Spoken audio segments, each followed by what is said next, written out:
তোকে বলেছি এইসব বিষয় নিয়ে না ভাবতে। আরে বাবা ব্যাপারটা সিরিয়াস বলেই বলছি। তোমরা কি চোখে পট্টি পড়ে থাকো না কি গো? দুদিন আগে কাকু, আমি কি এগিয়েছিলাম এটা? না হ্যাঁ না না, দুদিন আগে কাকু এত বড় একটা ঘটনা ঘটালো তোমাদের চোখের সামনে, তারপরেও তোমরা সেই মানুষটাকে বিশ্বাস করে তার পছন্দের পাত্রর সঙ্গে চুন্নির বিয়ে দিয়ে দিচ্ছ। এটা কি ঠিক হচ্ছে? দেখো আমার কিন্তু মনটা কেমন পুড় আছে বলে দিলাম। বাবা তোকে সেদিন কি বলেছিল মনে নেই তোর? হ্যাঁ না এগিয়ে এসেছিলি না পরে একটা দেখ না? আমি ও ক্রস কি আমার কাছে করেছিলাম, এসেছিল? আমি ক্রস হ্যাঁ, করেছিলাম, cross করেছিল, আমি তখন এখানে তুমি ছিল, জানোনি। আমি এই গেছিলাম তারপর এগিয়ে এসেছিলাম। তাহলে এগিয়ে এসেছিলাম মনে হয়। হ্যাঁ। দেখো আমার মনটা কিন্তু কেমন পুড় আছে বলে দিলাম। বাবা সেদিন তোকে কি বলেছিল মনে নেই? মানুষ মাত্রই ভুল করে থাকে। মানছি কাকু একটা বড় ভুল করেছে, কিন্তু তার জন্য সে অনুতপ্ত, অনুশোচনায় ভুগছে, তাকে রেকটিফাই করার সুযোগ দেওয়া উচিত। আর সব থেকে বড় কথা এই ছেলেটা এবং তার বাড়ির লোক সবাই তো ভালো। তো সমস্যাটা কোথা থেকে আসছে? চোখটা খোলা থাকলে তো সমস্যাটা দেখতে পেতে।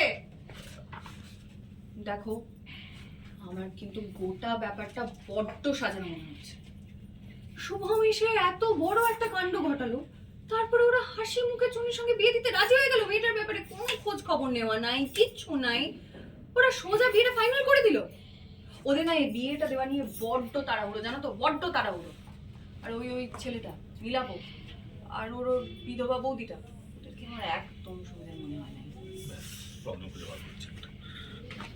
দেখো ওরা আমাদের ফ্যামিলির ব্যাপারে খোঁজ খবর নিক না নিক, আমাদের কিন্তু ওদের ফ্যামিলির ব্যাপারে খোঁজ খবর নেওয়া উচিত আশেপাশের দোকান থেকে।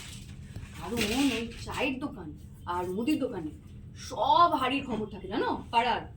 বাহ অসাধারণ, এখন আমি মুদির দোকান থেকে খবর নেবো।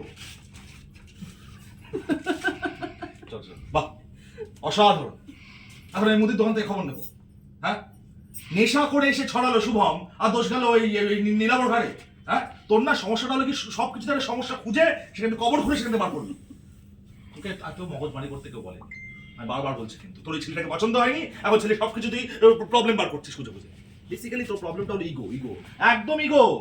তুই তোর মতে যদি কোনো কিছু হয় তাহলে ঠিক, আর তোর মতে যদি কোনো কিছু না হয় সেটা বেঠিক। ফালতু, একদমই না। একদমই তাই। তোর ইগোর জন্য যে সম্পর্কটার এই অবস্থা, এক্স্যাক্টলি। আমি কিন্তু বারবার বারণ করছি তোকে, বারবার বারণ করছি, এই চূর্ণির বিষয় কিন্তু তুই নাক গলাবি না। হ্যাঁ, আমি কিন্তু বারবার বারণ করছি, চূর্ণির এই বিষয় তুই নাক গলাবি না, কোনো রকম অঘটন তুই ঘটাবি না। বাড়িতে একটা সুন্দর পরিবেশের সৃষ্টি হয়েছে এই বিয়েকে ঘিরে, এটাকে স্পয়েল তুই করবি না।